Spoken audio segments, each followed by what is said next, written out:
Hello viewers, সম্রাট vision চ্যানেলে সকলকে জানাই স্বাগত। গণেশ চতুর্থী উপলক্ষে আমাদের কারখানায় চলছে এখন গণেশ ঠাকুর তৈরির কাজ। আজকের এই ভিডিওর মাধ্যমে আমি দেখানোর চেষ্টা করব গণেশ ঠাকুরের সম্পূর্ণ খড় বাঁধার পদ্ধতি। তাই ভিডিওটি স্কিপ না করে শেষ পর্যন্ত দেখো এবং তোমাদের কাছে ভিডিওটি যদি ভালো লেগে থাকে তাহলে অবশ্যই একটি লাইক এবং কমেন্ট করে জানাও তোমাদের কেমন লেগেছে। এছাড়া আমার এই চ্যানেলে কেউ যদি নতুন হয়ে থাকে এরকমই মূর্তি বিষয়ক নানা রকম ভিডিও দেখতে অবশ্যই চ্যানেলটিকে সাবস্ক্রাইব করতে ভুলবে না যেন। ভিউয়ার্সদের উদ্দেশ্যে জানিয়ে রাখি, এবছর আমাদের কারখানায় তৈরি হওয়া গণেশ ঠাকুরের মধ্যে এটিই সবচেয়ে বড় গণেশ ঠাকুর। এই গণেশ মূর্তিটির উচ্চতা হচ্ছে 15 ফুট।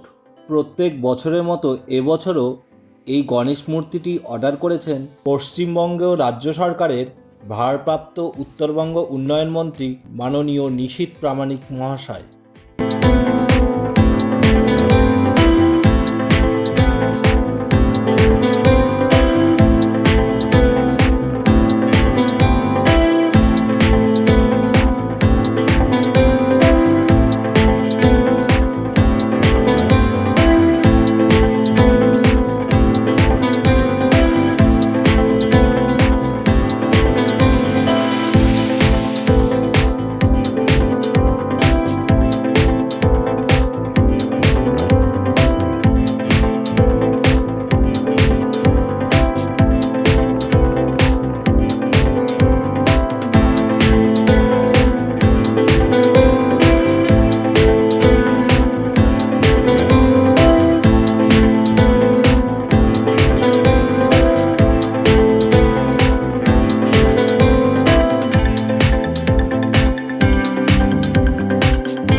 ভিডিওটি শেষ পর্যন্ত দেখার জন্য অনেক অনেক ধন্যবাদ। পরবর্তীতে দেখা হচ্ছে এই ভিডিওর নেক্সট পার্ট নিয়ে।